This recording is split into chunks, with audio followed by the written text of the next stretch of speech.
तो चलिए स्टूडेंट, आज का जो क्वेश्चन पेपर है उसका सलूशन हम लोग देखेंगे, जो कि है M1, M2 और M4 के कुछ क्वेश्चन हमारे पास जो है प्राप्त हुए हैं स्टूडेंट के माध्यम से। ठीक है, और M3 के क्वेश्चन अभी नहीं मिले हैं, तो जैसे आएंगे हम आपको करा देंगे।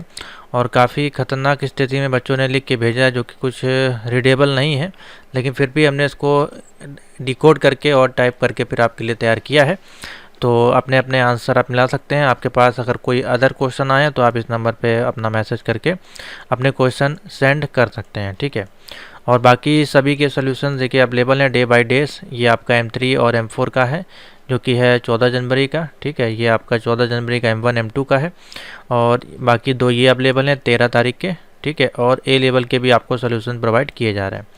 तो चलिए देखते हैं आज का जो है सोल्यूशन कुछ इस प्रकार से। M1 R5 15 जनवरी 2024 का आंसर की है। तो पहला क्वेश्चन यहाँ पर देखिए पूछा गया है, मल्टी प्रोसेसर सिस्टम्स कीप्स तो मल्टी प्रोसेसर जो आपके सिस्टम्स होते हैं, अब यहाँ मल्टी प्रोसेसिंग नहीं है, देखिए मल्टी प्रोसेसर है। ठीक है, तो ये इसका आंसर बनेगा टाइटली कपल्ड सिस्टम होते हैं। किस प्रकार से? टाइटली कपल्ड सिस्टम आपके ये कहलाते हैं। तो जहाँ पे ये ऑप्शन आपको दिखे वो आप टिक कर दीजिएगा, और ये उनके लिए भी हेल्पफुल होंगी जो बच्चे कल 16, 17 और 20 के एग्जामों में, यानी कि आगे के जो एग्जाम है उसमें देने जाएंगे, हो सकता है आपको ये क्वेश्चन मिल जाए।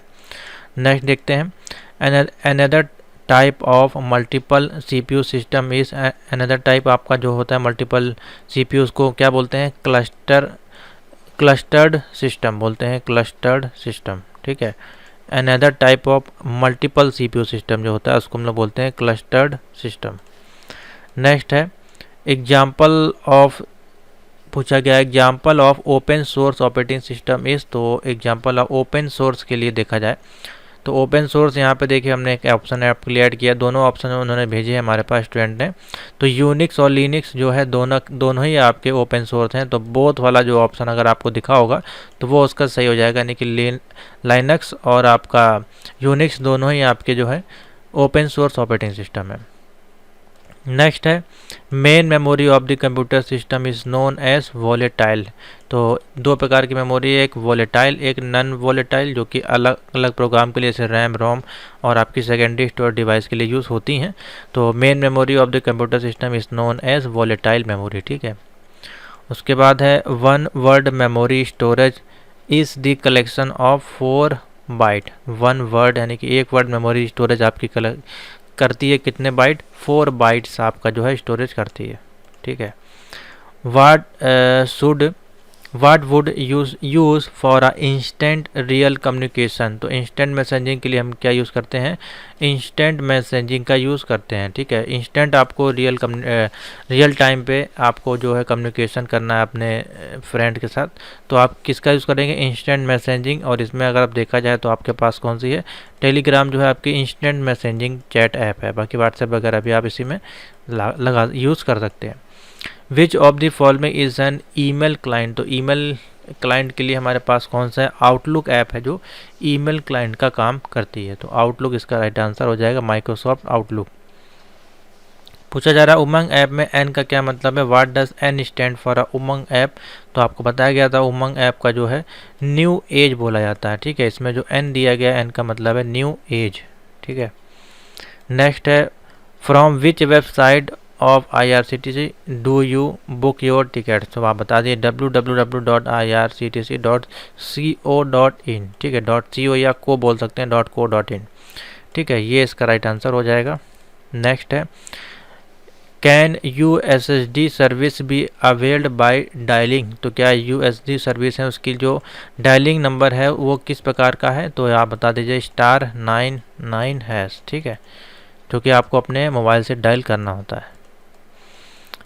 विच ई-कॉमर्स मॉडल इन इस Amazon, Flipkart and eBay based on. ये किस में आते हैं? किस कैटेगरी के बिजनेस में आते हैं? तो B2C कैटेगरी के बिजनेस में आते हैं, या B2C कॉमर्स में आते हैं। तो ऑप्शन हो जाएगा B2C, बिजनेस टू कंज्यूमर।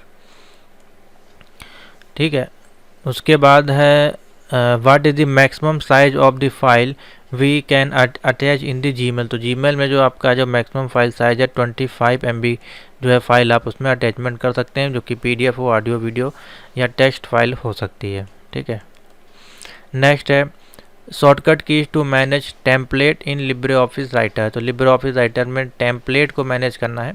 तो देखिए ये इसमें देखिए टेम्पलेट आपके यूज़ होते हैं, ठीक है। बाकी अगर वर्ड की बात करें तो उसमें टेम्पलेट आपको नहीं देखने को मिलते हैं, सिर्फ और सिर्फ माइक्रोसॉफ्ट पावर पॉइंट में देखने को मिलते हैं, लेकिन लिब्रे ऑफिस राइटर में आपको टेम्पलेट देखने को मिलते हैं। तो उसको मैनेज करने के लिए कंट्रोल शिफ्ट एन इसकी जो है शॉर्टकट की होती है, control shift N. Key is use to go to select to the beginning of the line in LibreOffice writer. तो जैसे कोई पैराग्राफ है आपका यहाँ पे और आपको बिगनिंग में जाना है, बिगनिंग की जहाँ स्टार्टअप की लाइन यहाँ से आपने पेपर है आपका, यहाँ से आपने स्टार्ट किया, तो यहाँ पे जाने के लिए आप क्या प्रेस की करेंगे, होम और शिफ्ट दबाएंगे तो आपका कर्सर कहीं भी नीचे होगा तो वो फ्रंट पे आपका यानी कि बिगनिंग में आपका चला जाएगा, बिगनिंग लाइन में आपका चला जाएगा। कौन सी बटन है, होम प्लस शिफ्ट। नेक्स्ट है shortcut key use for line break in Libre Office Writer. तो लाइन को ब्रेक करना है, पेज ब्रेक नहीं करना है। लाइन ब्रेक की जो शॉर्टकट की है, अगर खाली इंटर भी दबाएंगे तो भी आपका ब्रेक होगा, लेकिन इंटर से क्या होगा, कर्सर नीचे आएगा, ठीक है, ब्रेक नहीं होगा। और शिफ्ट के साथ इंटर दबाएंगे तो जैसे कि ये लाइन लिखी है तो नीचे ब्रेक होके आ जाएगी यहाँ पे, ठीक है। उसके बाद अगर हमको पेज ब्रेक करना है इसी जगह तो आप वहाँ पे दबाएंगे CTRL यानी कंट्रोल के साथ एंटर को आपको प्रेस करना है, ठीक है, जो कि पूरा पेज ब्रेक करेगा। What is the maximum font size in Libre Office Writer. तो मैक्सिमम फॉन्ट साइज होता है इसमें, सॉरी मिनिमम फॉन्ट साइज है, मैक्सिमम नहीं, मिनिमम फॉन्ट साइज आपका 2 होता है, 2 से नीचे आप इसमें नहीं लगा सकते। What is the default file extension of Libre Office writer पूछा गया है, .odt, ठीक है, इसका राइट आंसर हो जाएगा .odt। Shortcut key to insert table in Libre Office Writer. Shortcut key to table के लिए तो कंट्रोल प्लस F12 से आप जो है डायरेक्टली जो है टेबल को इंसर्ट करा सकते हैं। आपको टेबल मेन्यू में जाके इंसर्ट को नहीं करना पड़ेगा, कंट्रोल F12 दबाएंगे सीधे आपका जो है टेबल इंसर्ट हो जाएगा। नेक्स्ट है what is the default file name in Libre Office writer. यानी कि जब हम सॉफ्टवेयर को ओपन करते हैं तो यहाँ पे हेडिंग पे जो डिफ़ॉल्ट फाइल साइज होती है वो क्या होती है, फाइल नेम जो होता है वो क्या होता है, अनटाइटल्ड 1, ठीक है। और बाकी आपका माइक्रोसॉफ्ट ऑफिस में होता है डॉक्यूमेंट 1, ठीक है, इस प्रकार से। तो इसका राइट आंसर हो जाएगा अनटाइटल्ड 1। ये हो गया आपका M1 का। आते हैं M2 R5 15 January.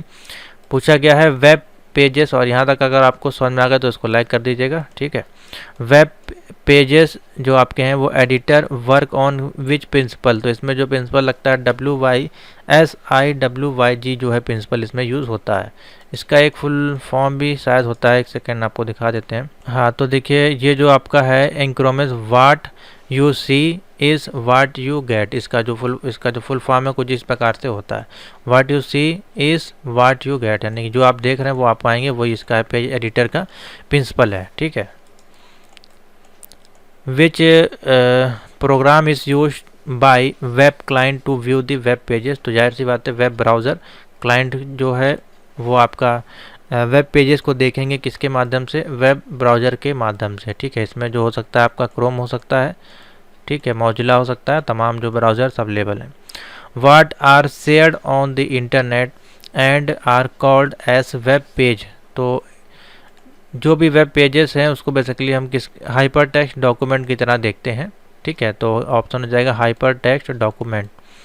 Which tag is use to display text in title bar of a web document. तो टाइटल बार अगर हमको देखना है वेब डॉक्यूमेंट में तो हम किस टैग का यूज़ करेंगे, टाइटल टैग का यूज़ करेंगे, ठीक है। टाइटल टैग लगाएंगे तो यहाँ पे जो आपका जो है टाइटल शो हो जाएगा। Which tag is use to identify the keyword describing this site. तो की यहाँ पे बेसिकली पूछा जा रहा है आइडेंटिफाई करना है कीवर्ड आपके, तो कीवर्ड के लिए हम यहाँ पे मेटा टैग का यूज़ करेंगे। किसका यूज़ करेंगे, Meta tag. HTML stand for पूछा गया है तो हाइपर टेक्स्ट मार्कअप लैंग्वेज हो जाएगा। HTTP का फुल फॉर्म पूछा गया है तो हाइपर टेक्स्ट ट्रांसफ़र प्रोटोकॉल हो जाएगा, ठीक है। नेक्स्ट है is a company that provide internet access to user और सब्सक्राइबर ऑफ इट्स सर्विसेज। तो आपको पता है उसको बोलते हैं ISP यानी कि इंटरनेट सर्विस प्रोवाइडर, ठीक है। ISP के कंपनी की सर्विस प्रोवाइडर है जो कि आपको एक्सेस देती है इंटरनेट यूजर्स का। नेक्स्ट क्वेश्चन है एंगुलर जेएस इज है, तो एंगुलर जेएस आपका है जावास्क्रिप्ट फ्रेमवर्क है। क्या है? JavaScript framework. Which of the following is the correct syntax of writing Angular JS expression, तो आपको लिखना है करली ब्रेसेस दोनों साइड में डबल और एक्सप्रेशन, इसका जो है सिंटेक्स है एंगुलर जेएस का। Which of the following directive is use to bind the application data to the HTML view in Angular JS, तो आप बाइंड डेटा करना है, बाइंड द एप्लीकेशन डेटा, तो ng-bind डायरेक्टिव, ठीक है, ng-bind डायरेक्टिव कमांड का use किया जाएगा। Which of the following is use to share data between controller and view in Angular JS, तो आप बता दीजिए यूजिंग सर्विसेज, किसके माध्यम से? Using services. Which of the following community Angular JS belong to, तो ये आपकी जो कम्युनिटी बिलोंग करती है किसके माध्यम से? गूगल के माध्यम से, तो ऑप्शन हो जाएगा Google. Which of the following directive is use to bind the value of HTML control to application data ng-model, important है, रिपीटेड हुआ है क्वेश्चन ये। उसके बाद पूछा गया editing software Photoshop uses raster based image to edit photos, तो आप बता दीजिएगा रास्टर जो आपका है, जैसे कि PNG या BMP इस प्रकार की जो फाइलेज हैं वो रास्टर बेस्ड इमेजेस में आती हैं, और इसमें क्या हो जाएगा बेसिकली फ़ोटोज़, इसका जो राइट आंसर होगा फ़ोटो एडिटिंग सॉफ्टवेयर, ठीक है, तो फ़ोटो इसका राइट आंसर हो जाएगा। Photoshop file are usually saved as file, यानी कि फोटोशॉप को जब सेव करते हैं उसका एक्सटेंशन आप पूछ सकते हैं, या फिर फाइल नेम जो है .phd यहाँ पे लगा दीजिएगा, PHD नाम से उसको सेव किया जाता है। PHD का अगर फुल फॉर्म देखिए यहाँ पूछा गया है तो आप बता दीजिए फोटोशॉप डॉक्यूमेंट, ठीक है। Working with allow you to create independent pieces of paper that can be edited independently and later added to layer, यानी कि जो जब आपने देखा होगा फोटोशॉप में इस प्रकार से यहाँ पे लेयर का कॉलम होता है, यहाँ पे जो भी आप वर्क कर रहे होते हैं पीस में, यानी कि टेक्स्ट का किया, इमेज का किया, शेप का किया, वो सारा किस में स्टोर होता है? आपका जाके लेयर्स में, ठीक है। What is this shortcut key used in order to perform a free transmission, तो फ्री ट्रांसफॉर्मेशन के लिए यूज़ करते हैं Ctrl+T कीवर्ड को, ठीक है, कंट्रोल की शॉर्टकट की को यूज़ किया जाता है। In order to create a new layer via copy use, तो कॉपी करना है किसी न्यू लेयर को सेम लेयर का, तो Ctrl+J उसकी शॉर्टकट की होती है, ठीक है। तो ये आपके हैं कुछ इंपॉर्टेंट क्वेश्चन जो कि M2R5 में 15 जनवरी को पूछे गए हैं। यहाँ तक के वीडियो के आंसर आपको मिल गए हो तो प्लीज़ को लाइक शेयर जरूर कर दीजिएगा। अब नीचे आते हैं IoT पे M4R5 15 जनवरी कुछ क्वेश्चन आए हैं इंपॉर्टेंट। तो पूछा गया micro controller used in Arduino Uno prototype board is ATmega 328P, ठीक है। Which symbol is use to Arduino to calculate the module, तो आप बता दीजिएगा सिंबल आपका यूज होता है %, ठीक है। नेक्स्ट है to easily interface add on module with Arduino we can use Arduino seeds, ठीक है। Two default method in Arduino program is are setup और लूप, क्या हो जाएगा? सेटअप और लूप जो है डिफ़ॉल्ट मेथड आपके हैं। इन ATmega P में P stand for pico power, तो बिल्कुल सही है, P का मतलब होता है पिको पावर।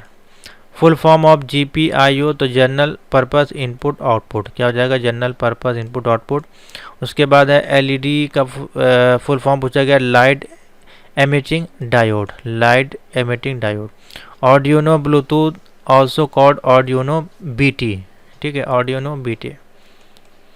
उसके बाद हाँ which of the following is not a standard protocol use in domain name, तो आप बता दीजिए LOME, ठीक है। The IIoT stand for Industrial Internet of Things, Industrial Internet of Things, ठीक है। Time management is primarily creating a environment conducive to effectiveness, तो ये आपका true है false है तो true हो जाएगा। Stress is an emotional reaction to physical and physiological, तो ये भी आपका true हो जाएगा। What do we use to connect TV to PRI, तो आप बता दीजिए मेल HDMI और एडाप्टर का यूज़ करके कनेक्ट कर सकते हैं। उसके बाद है allows to control electronic component, तो रेस्टफुल API का यूज़ किया जाता है। MQTT is protocol machine to machine and internet of things, MQTT आपका किस प्रकार का प्रोटोकॉल है? Machine to machine and internet of things. The number of element in the open IoT architecture में तो 7 एलिमेंट आपके होते हैं, 7 एलिमेंट इसका right answer. Global sensor network is build for reducing cost and time for the development. ठीक है, तो इतने ही क्वेश्चन देखिए प्राप्त हुए हैं। बाकी तो ये जो क्वेश्चन बच्चों ने भेजे हैं कि समझ के बाहर हैं, तो इसको डिकोड करके जो भी हमको समझ में आया उतने क्वेश्चन हमने आपको यहाँ पे प्रोवाइड करा दिए हैं। पाइथन के क्वेश्चन अभी नहीं मिले हैं आज के, जब मिलेंगे तो हो सकता है कि आपको 16 जनवरी वाले पेपर में उसको हम सॉल्व करवाएं। ठीक है, तो थैंक यू फॉर वॉचिंग। और बाकी जो है यहाँ पे सभी वीडियोस अवेलेबल है, होम सेक्शन में चले जाइएगा और M1 M2 M3 के सारे MCQs अवेलेबल हैं, साथ ही जो सोल्यूशन अभी कराए जा रहे हैं आपको वो भी इसमें अवेलेबल है। ठीक है, M1 M2 M3 M4 देख लीजिएगा, इसमें 100% ईजिली आपको एस ग्रेड मिल जाएगा इन्हीं वीडियोज़ से। तो थैंक यू फॉर वॉचिंग।